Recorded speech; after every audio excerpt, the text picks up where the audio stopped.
আসসালামু আলাইকুম, আশা করি সবাই ভালো আছেন। আজকের পহেলা বৈশাখের দিন আমার ছোট মেজো খালার বাসায় খেতে এসেছি। তো বিশাল একটা আয়োজন। আমি আসলে দেখি কী কী আয়োজন করা হয়েছে। আমার খালাতো বোন তানি আসলে এগুলো সব রান্না করেছে। তানি এটা কি কলা ভর্তা, এরপর এইটা বেগুন ভর্তা, এইটা ডিম ভাজা, এইটা ইলিশ মাছ। তো আমাদের ইলিশ মাছ আছে, ইলিশ মাছের এখন অনেক দাম এক্সপেন্সিভ। তারপর এটা কি বেগুন ভর্তা মনে হয়, হ্যাঁ বেগুন ভর্তা। এইটা ডিম ভর্তা, এইটা ডাল ভর্তা, এইটা ছুরি শুটকি, এটা অনেক মজা হবে।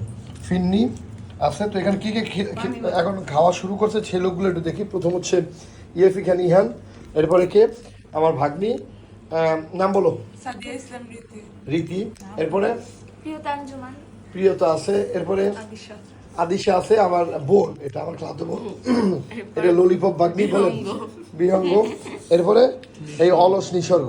আর এই যে যে রান্না করেছেন তানিয়া তো এখানে আছে, ছোট খেলাও এখানে আছে। উনি সবসময় বাথরুমের দিকে দৌড় তো কোনো কারণ নেই। তো যাই হোক, আমরা কিছুক্ষণের মধ্যেই খাওয়া দাওয়া শুরু করবো। এখানে আসপাপা আছে, মেজো খালাম্মা আছে, আসিফ আছে। তো আপনার পুরোটা সময় যদি থাকুন, আমি খাওয়ার রিভিউটাও দেবো যে খেতে কীরকম টেস্ট ছিল। ধন্যবাদ সবাইকে।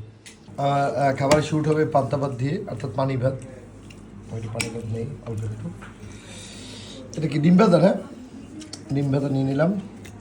সাথে এই যে প্রথমে আমি একটি শুটকি দিয়ে স্টার্ট করতে চাই। এটা কি সুরিশ শুটকি।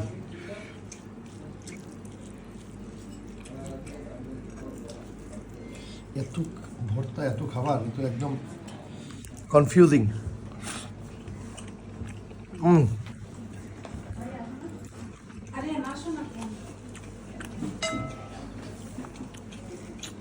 পান্তা ভাত দিয়ে সুরিশ শুটকি লাজবাব।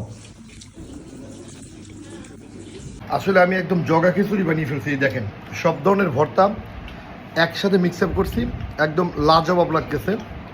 দুর্দান্ত দুর্দান্ত টেস্ট। আমি একদম সব ধরনের ভর্তা নিয়ে নিয়েছি। আপনারা দেখেন, আমি আগেই কিন্তু বলছি কী কী ভর্তা আছে। তো আরও একজন আসলে গেস্ট আমার সাথে রয়েছে, আমার খালাতো ভাই আরিয়ান। কেমন লাগতেছে?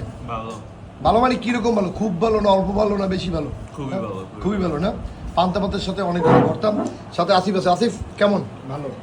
ভালো হ্যাঁ।